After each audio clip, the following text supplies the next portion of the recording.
Um bom dia, um bom sábado. Que escola linda que a nossa cidade está recebendo. Olha, e eu falo nossa cidade já com propriedade.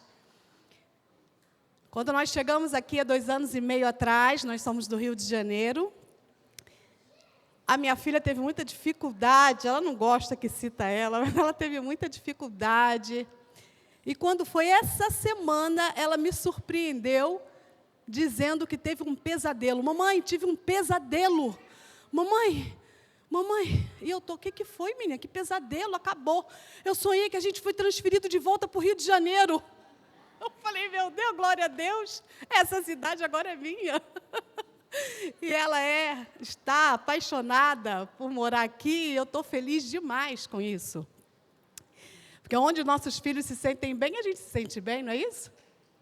E eu amo a cidade que eu nasci, que eu vivi por muitos anos, mas eu tenho consciência de que é uma cidade que aguarda ansiosamente a volta de Jesus, porque eu sei que nesta terra ela não tem mais jeito. Mas fico feliz que a minha menina tenha sido acolhida pelos valadarenses de tal forma, ao ponto de achar que é um pesadelo voltar para lá. Sentimos saudade da nossa família, e o que a gente mais quer é que a família toda viesse para cá. E aqui realmente é uma cidade que nos acolheu de braços abertos, e eu sou muito grata por isso. Estou muito feliz porque esse é o 3º sábado consecutivo que eu consigo estar na minha igreja. Às vezes tem irmão que me dá, oi, tudo bem, seja bem-vinda. Mas eu sou daqui, mas como eu acompanho muito meu marido, ou às vezes eu saio para pregar em outras igrejas, acaba que eu não consigo estar tanto aqui. Mas estou feliz porque esse é o 3º sábado que eu estou aqui consecutivamente e trazendo a palavra do Senhor. Que Deus possa falar com a gente através da mensagem que Ele escolheu para nós esta manhã. E eu quero compartilhar com vocês uma mensagem que está lá em Lucas, capítulo 22, verso 54. Esta mensagem, originalmente, a base dela não é minha. Eu escutei há muitos anos atrás e, claro, adaptando a minha realidade, mas ela tocou tanto o meu coração que eu senti vontade de partilhá-la com vocês hoje. E diz assim: então, prendendo-o, o levaram e o introduziram na casa do sumo sacerdote. Pedro seguia de longe. Como diz que Pedro seguia aqui? De longe. Jesus havia sido capturado. E isso é um fato real, era um fato literal. Ele havia sido capturado e foi levado para o pátio ali, para a casa do sacerdote principal ou superior, também conhecido dessa forma. E diz aqui que Pedro seguia-o de longe. É possível que algum ser humano que se considere cristão siga Jesus de longe. Quem segue Jesus de longe, segue, mas não segue. Quem segue Jesus de longe deseja todos os benefícios do cristianismo, mas querem os privilégios, as bênçãos, mas não querem assumir a cruz. Quem segue Jesus de longe tem uma característica de serem muito convencidos. Por estarem longe, eles olham para si mesmos. Porque quando estamos perto de Jesus, quanto mais perto estamos de Jesus, mais olhamos para nós e nos sentimos indignos. E quanto mais longe de Jesus nós nos encontramos, mais nos achamos convencidos quanto à nossa condição espiritual. E com Pedro não foi diferente. Em alguns momentos antes, eu queria ver com vocês, lá no mesmo capítulo, no verso 31 e 32, estou tentando avançar um pouquinho, que a hora está avançada, então estou tentando aqui. Lá no verso 31 e 32, diz assim: Simão, Simão, eis que Satanás vos reclamou para vos peneirar como trigo. Eu, porém, roguei por ti, para que a tua fé não desfaleça. Tu, pois, quando te converteres, fortalece os teus irmãos. Jesus estava muito preocupado com Pedro. E aí Pedro responde, sabe como? Ele, porém, disse assim: Senhor, eu estou pronto a ir contigo, tanto para a prisão como para a morte. Jesus conhecia ali o coração de Pedro. Pedro tinha uma visão muito pequena, muito tacanha, da real condição espiritual dele. E aí no verso 34, Jesus diz: Afirmo-te, Pedro, que hoje 3 vezes negarás que me conhece, antes que o galo cante. Eu penso que Pedro, naquele momento, deve ter olhado para Jesus e falado: Senhor, o Senhor deve estar enganado. O Senhor deve estar me confundindo aí com Tiago ou com João, mas eu não. Eu estou pronto a ir contigo, tanto para a prisão como para a morte. Eu acredito que Pedro acreditava naquilo.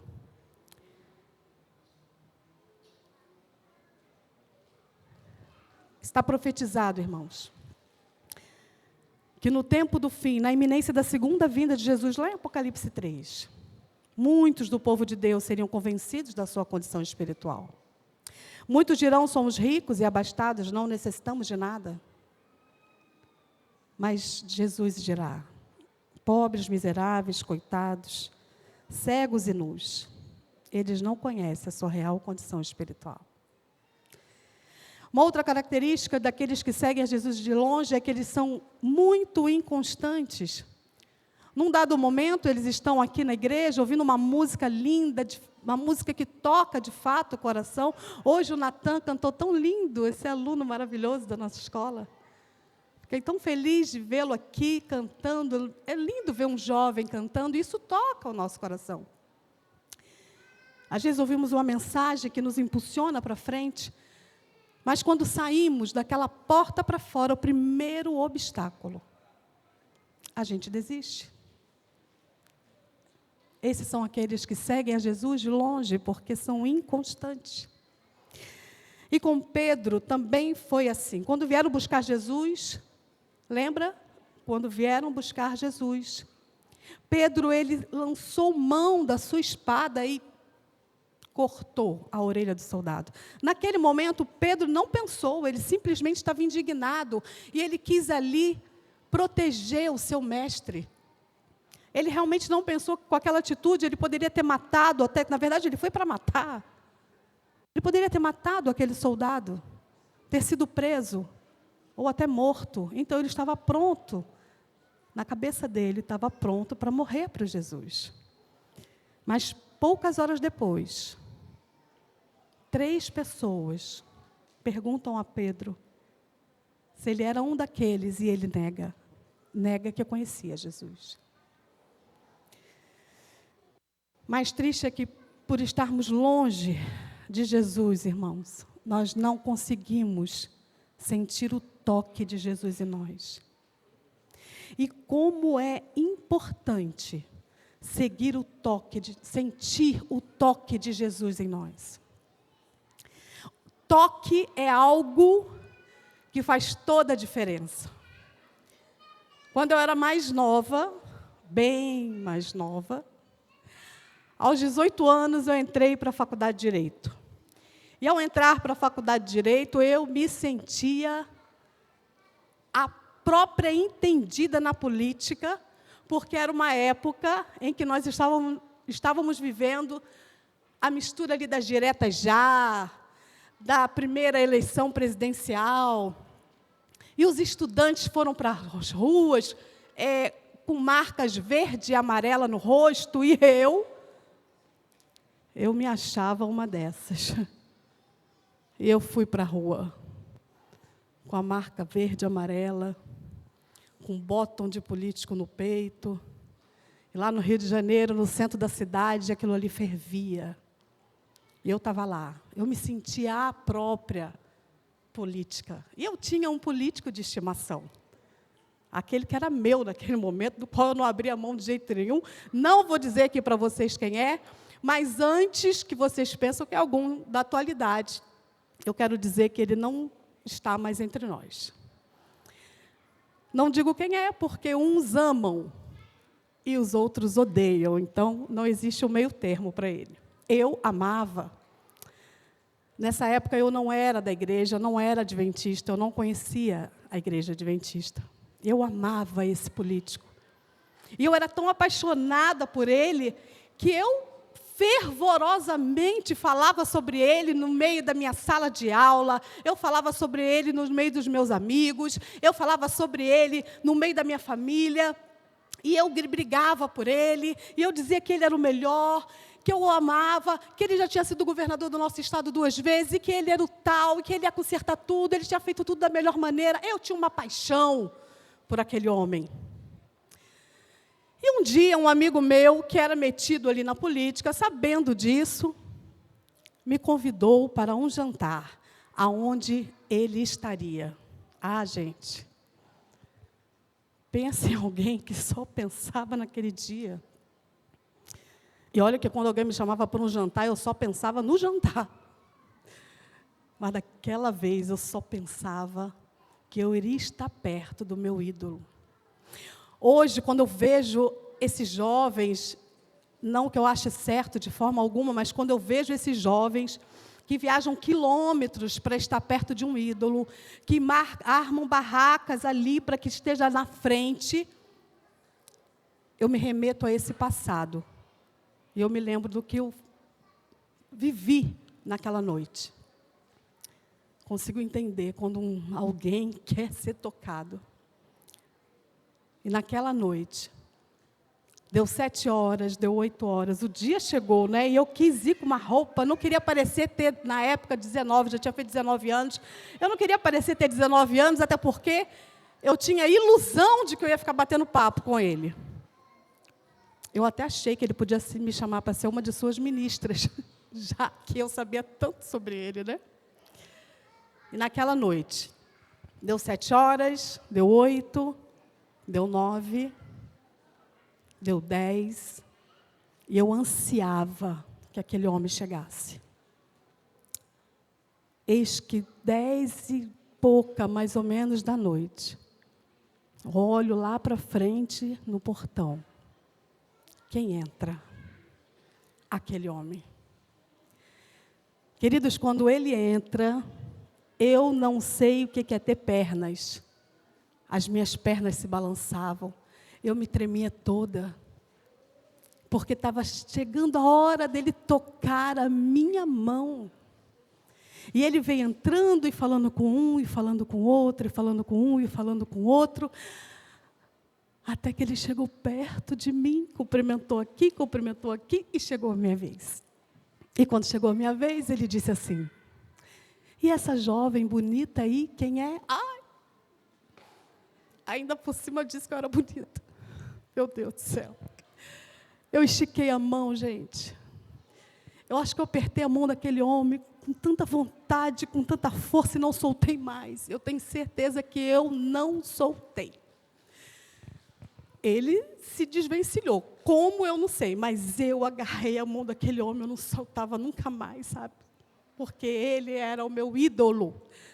Era alguém que eu só via na TV e eu defendia sem nunca ter chegado perto. Imagina agora eu chegando perto, ele tocando a minha mão.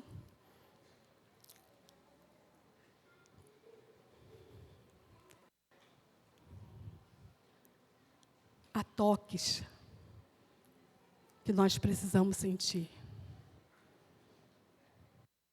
Eu defendia sem nunca ter visto de perto, sem nunca ter sentido o toque da mão dele na minha. Imagina depois que ele apertou a minha mão. O que eu não faria para que ele fosse eleito. Só que eu não podia imaginar. E eu nunca vou me esquecer de que no ano seguinte, eu conheci alguém muito mais famoso que ele.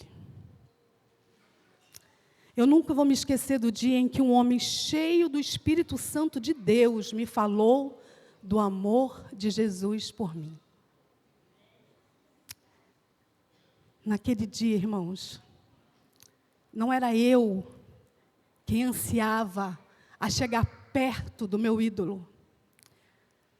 Mas naquela casa tinha um Deus me aguardando ansiosamente. Naquele dia, tinha um Deus que estava naquela sala, que ansiava me tocar. Ansiava tocar minha mão. Ansiava tocar o meu coração. Aquele homem muito mais famoso do que o político. Naquele dia eu estou bem certa que o Senhor Jesus tocou a minha vida para sempre, para nunca mais me deixar. Eu pude sentir o seu toque em mim. E ele sentiu o meu toque nele. Se a experiência com aquele político foi boa, a experiência com o Rei dos Reis foi infinitamente melhor. E como é bom sentir o toque de Jesus em nós, mas infelizmente, quem segue Jesus de longe não consegue sentir. E aí, quem segue Jesus de longe na hora H, negam a Jesus. É muito fácil ser cristão quando todos são. É muito fácil, para mim é muito fácil no meu trabalho. Eu trabalho dentro da escola adventista, na minha sala eu tenho a liberdade de abrir a Bíblia. Se algum funcionário, se alguém chegar, se o diretor da escola chegar na minha sala e eu estiver numa posição de oração, eles vão respeitar, eles vão parar, vão esperar que eu termine a minha oração. Na minha escola, é privilégio abrir a Bíblia. Mas há lugares em que a gente não pode nem citar o nome de Jesus. Muitas vezes a gente não pode falar de Jesus nem mesmo na nossa família, nem ao menos entre os nossos.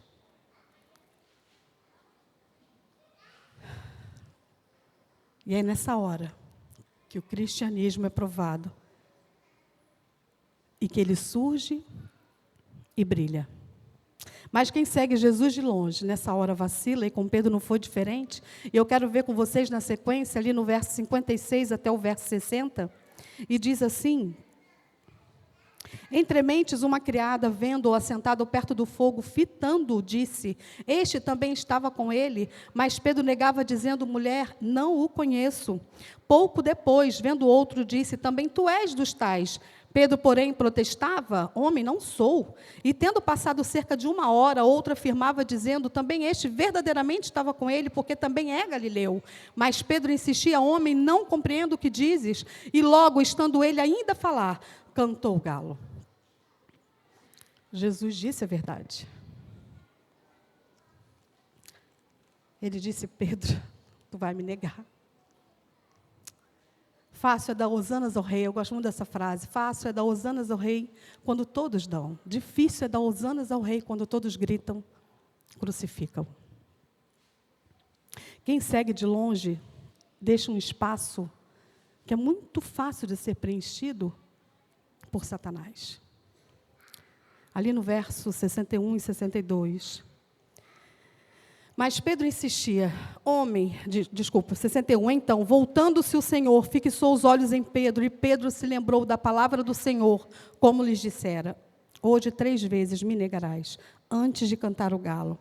Então Pedro saiu dali e chorou amargamente. Nesses versos diz que os olhos de Jesus cruzou aos olhos de Pedro. O olhar dos dois se encontraram. E quando Pedro pôde olhar para Jesus, a dor e a tristeza de ter feito tudo o que ele fez foi maior. Eu fico imaginando quando a gente faz uma coisa errada e a mãe da gente olha para a gente.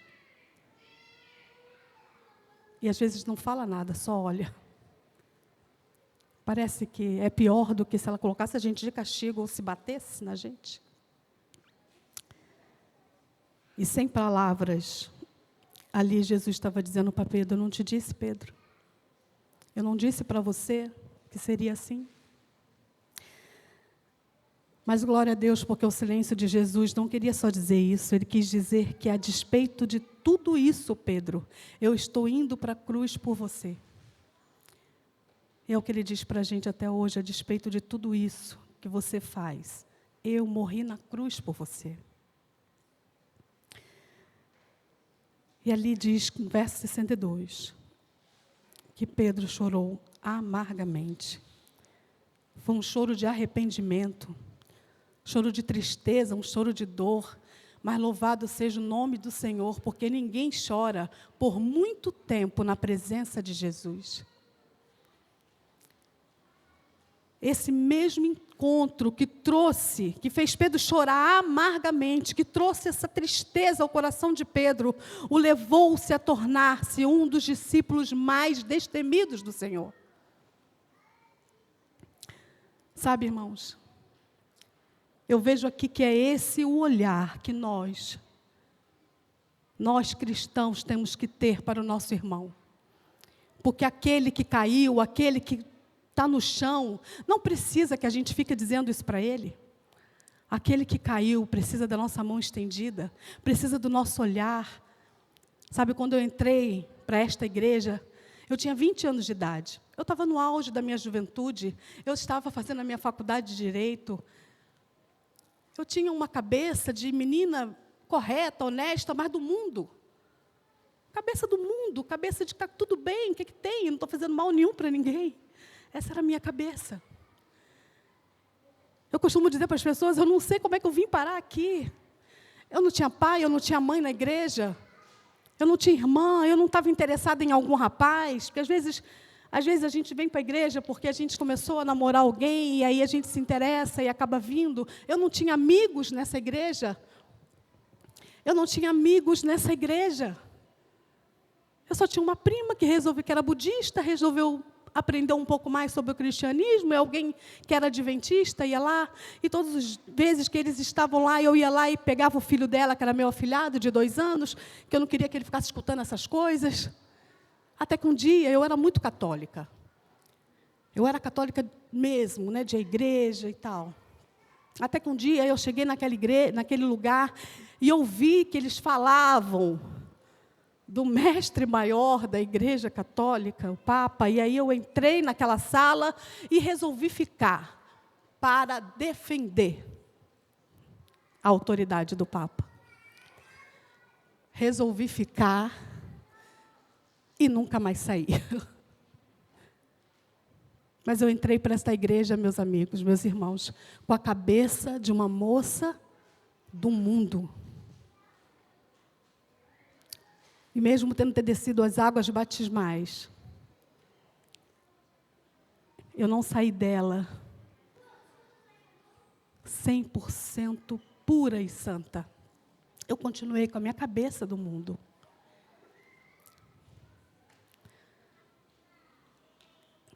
E por muitas vezes, para vocês terem uma ideia, a misericórdia do Senhor comigo foi tão grande, que sabe como eu fui informá-la na escola, na faculdade, que eu não ia mais assistir aulas sextas-feiras à noite?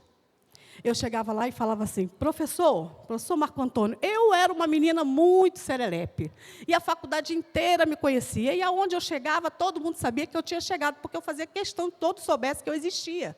E aí eu era muito barulhenta. E aí eu chegava naquele lugar e falava, professor Marco Antônio, professor de Direito Civil, só quero te dizer que eu não vou mais assistir suas aulas às sextas-feiras e o senhor não pode me dar falta, porque agora eu sou crente e eu não posso assistir. E ele olhava para a minha cara e dizia, mas o que tem uma coisa a ver com a outra? Você é crente e não pode vir na faculdade? Todo mundo... Mas você é crente, Márcia? Eu falei, eu sou, eu agora sou. Mas o que tem a ver você não vir na faculdade sexta-feira à noite? Eu falei, é uma coisa muito difícil, que eu ainda estou aprendendo, mas o senhor não vai aprender agora tão rápido. Só precisa saber que eu não venho mais e não posso tomar falta. Ele, você quer dizer para mim como é que eu vou fazer isso? Eu falei, não se preocupe, basta apenas me dar a presença, eu resolvo tudo. E aí, gente, eu fui em todo mundo e falei assim, ô Tairine, quando chegar sexta-feira à noite, eu não estiver aqui, o professor disser, Márcia, Cristina, você fala presente para mim? Aí eu falei para você também, mas eu com medo de vocês não virem, eu falei com o Johnny, eu falei com a Sueli, eu falei com a Carol, eu falei com todo mundo. Falei com a sala inteira. Ô, gente, eu não posso mais vir estudar sexta-feira à noite, que agora eu sou crente. Mas, então, quando eu vier, por favor, você dá presente. Aí, sabe o que aconteceu? Aconteceu exatamente assim, ó. Quando eu chamar meu nome, vocês dizem presente, tá? Fulano, fulano, fulano. Márcia Cristina Rezende. Foi isso que aconteceu.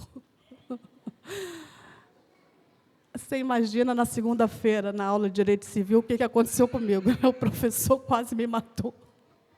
Ele disse, você está louca? Você quer que eu perca meu emprego?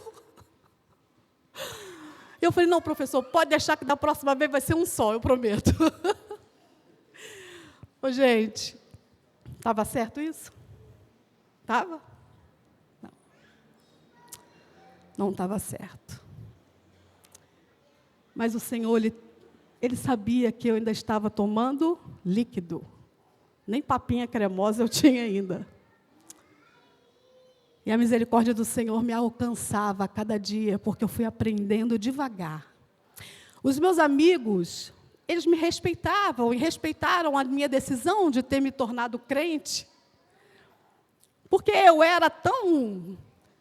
que eles nem tinham prazer em me encarnar em nada, porque eu mesmo já fazia isso comigo mesma. E eles chegavam assim e falavam, Márcia, vamos sexta-feira à noite. Eu gostava de samba, essas coisas aí, né? Aí, vamos sexta-feira à noite. E eu falava, não, porque agora eu sou crente. Mas sábado à noite, ninguém falou que eu não podia ir. E eu ia. Naquela época não tinha Instagram, não tinha Facebook, não tinha nada. Porque se tivesse, eu estava bombando em todas as páginas. Eu não tinha pai, eu não tinha mãe na igreja. Eu não tinha um irmão, eu não tinha primo, não tinha ninguém. Não tinha amigos, não tinha namorado. Eu estava lutando porque eu queria, porque eu entendi que aquele lugar era verdadeiro. Ali era o lugar onde eu deveria estar. Eu entendi isso aos 20 anos de idade. Mas eu tinha uma cabeça de mundo. Mas naquele lugar, Deus levantou 2 homens. Naquela igreja que muitos apontavam o dedo para mim, Deus levantou 2 homens. 2 anciãos de igreja. E hoje, quando eu participo de comissão de igreja, quando eu participo da liderança da igreja, eu consigo entender o que aqueles homens fizeram por mim. O que eles viveram por mim. Queridos, esses 2 homens nunca me apontaram um dedo. Aqueles 2 homens, Valdir e Joel, eles simplesmente lutaram por mim até o fim, porque eles entenderam quem eu era. Aqueles homens, eles tinham esse olhar, o olhar de Cristo, o olhar que Cristo olhou para Pedro. Eu tive de 2 anciãos da igreja, que não me deixaram desistir, não me deixaram ir embora. Aqueles 2 homens me olhavam com amor, e ao invés de me criticar, de entender que eu já era batizada, eu tinha que fazer assim, que eu tinha que fazer assado, eles simplesmente me pegavam pela mão e concorriam com o mundo. E eles ficavam assim, Márcia, sábado que vem você tem que trazer o pão do cachorro-quente. E eu dizia, mas eu sábado que vem tem um compromisso. E eles diziam, não, você está na lista. E eu comecei a ir para a casa deles para comer um cachorro-quente. E um dia eu comia cachorro-quente e saía mais cedo, porque eu tinha um compromisso com os meus amigos, que eram do mundo. No outro, eu já comecei a ficar mais tempo, porque eu achava que ali estava bem legal de ficar. Ali não tinha música do mundo, ali não tinha as coisas do mundo, mas ali tinha coisas que me agradavam e que eu queria continuar. E aqueles homens foram me sustentando, me levantando, cuidando de mim de uma maneira que vocês não fazem ideia. Vocês não fazem ideia o que é um jovem entrar para a igreja sem ninguém estar ali para te orientar. E eu, há 3 anos atrás, fiz 30 anos de batismo nesta igreja. E eu tive a grata alegria de poder mandar uma mensagem para aqueles 2 homens, Joel e Valdir. O Valdir tem 80 e poucos anos. O Joel tem quase 80 anos. Eu mandei uma mensagem para eles dizendo, agradecendo os 30 anos de batismo, que se eles existiam, eu agradeci a Deus em primeiro lugar e a eles por tudo que eles fizeram por mim dentro desta casa. Eles ficaram muito felizes. Sabe, queridos, naquele tempo, naquela época, aqueles homens não olharam para uma jovem com uma cabeça de mundo, não. Mas eles olharam para uma jovem no futuro, pelos olhos da fé daqueles homens. Eles puderam ver uma mulher, aos 54 anos, trazendo um dia a palavra do Senhor na igreja central de Governador Valadares. Eles não olharam para aquela jovem cheia de pecados, e olharam para uma jovem que 30 e tantos anos depois teria uma família inteira no altar do Senhor. Essa é a minha família. Eles estão colocando lá. É a família que eu tenho hoje no altar do meu Senhor, porque um dia alguém olhou para mim com o olhar de Cristo. Esse é o olhar que nós temos que ter para o nosso irmão. Essa é a minha linda família. Minha filha, Thalita, de 11 anos. O Jason, mais velho, de 28. A noiva dele, futura esposa, agora em janeiro, eles vão se casar, o meu esposo. Alguém um dia olhou para mim com o olhar de Cristo. Alguém um dia olhou para frente e pela fé pôde ver esse retrato. Eu estou há 9 anos na educação adventista, larguei tudo. Advoguei por muitos anos, mas o Senhor fez um chamado especial para mim.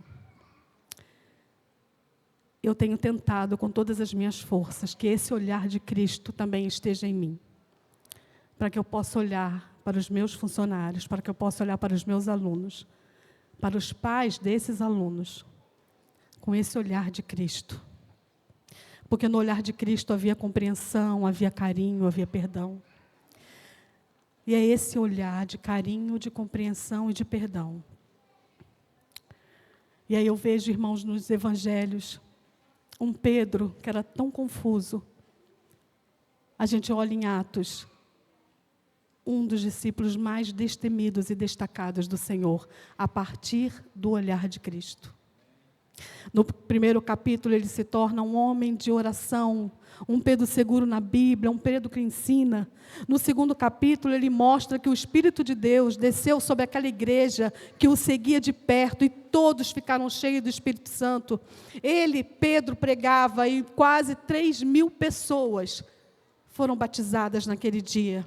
E no capítulo 3, nós teremos um Pedro aqui que cura a partir de um olhar de Cristo. A história dos judeus conta, eu acredito nela, Ellen White fala sobre isso, que quando vieram buscar Pedro para morrer, e levaram Pedro até o lugar onde ele iria morrer, Pedro olhou para a cruz e disse o seguinte: não, eu não posso morrer assim. E aqueles homens, soldados, felizes, acreditando que Pedro estava desistindo, disse para Pedro: Pedro, é fácil, você não precisa morrer desse jeito. Basta que você diga ao mundo que tudo o que você falou até aqui de Jesus é mentira. Basta isso, Pedro. E você não morrerá. E Pedro disse: não é isso que eu estou falando. Eu estou dizendo que eu não mereço morrer como o meu mestre morreu. Eu jamais negarei o meu mestre outra vez. E para não morrer como ele morreu, porque eu não sou digno disso, eu quero morrer então na cruz, de cabeça para baixo. E de cabeça para baixo, mas olhando para o céu, Pedro morreu sabendo que nós somos mais que vencedores por meio daquele que nos amou. De cabeça para baixo, mas olhando para o céu, Pedro morreu sabendo que se Deus é por nós, quem será contra nós? De cabeça para baixo, mas olhando para o céu. Pedro morreu sabendo que nem mesmo a morte poderá nos separar do amor de Cristo. Diz a história que as últimas palavras de Pedro foram palavras de evangelho e palavras da cruz. Eu finalizo, irmãos, dizendo que nós possamos pedir a Deus sempre esse olhar de Cristo para com o nosso irmão. E antes da oração, eu tenho um pedacinho de uma música que está latejando aqui na minha cabeça e eu quero finalizar junto com vocês. E ela é assim: Senhor, eu quero brilhar por Ti, quando o mundo se apagar.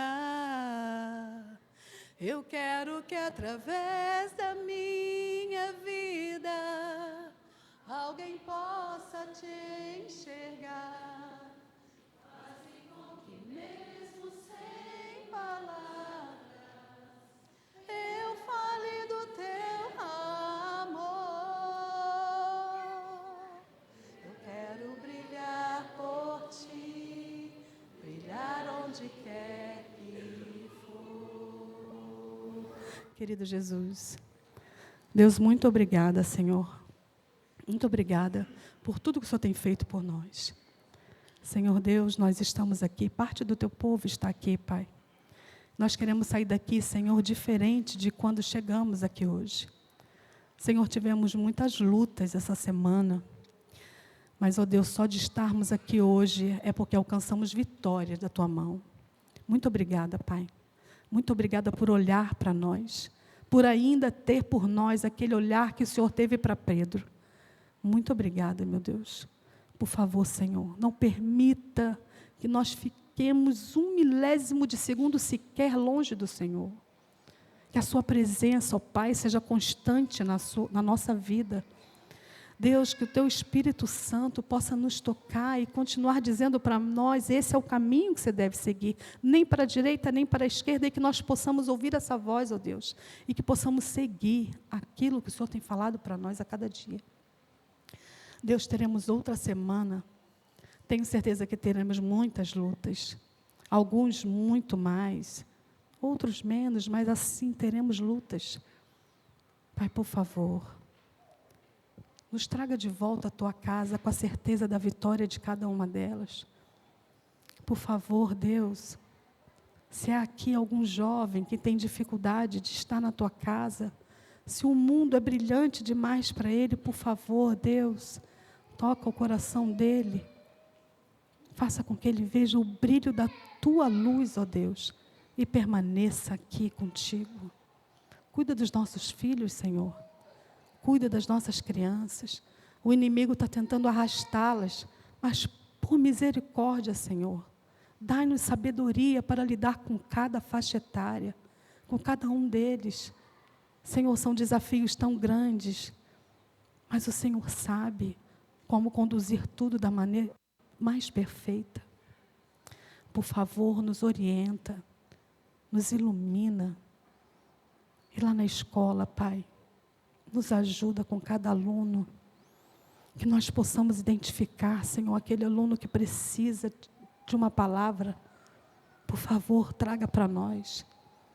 Traga para a Tua igreja, Senhor, cada pessoa que precisa ouvir a Tua palavra. Senhor, que o Senhor possa nos imbuir do Teu Santo Espírito, para que na hora H, a gente não vacile, mas que a gente seja usada por Ti, e aceita ser usada por Ti, e fale o que precisamos falar, Senhor. Volta logo, Jesus. Volta logo.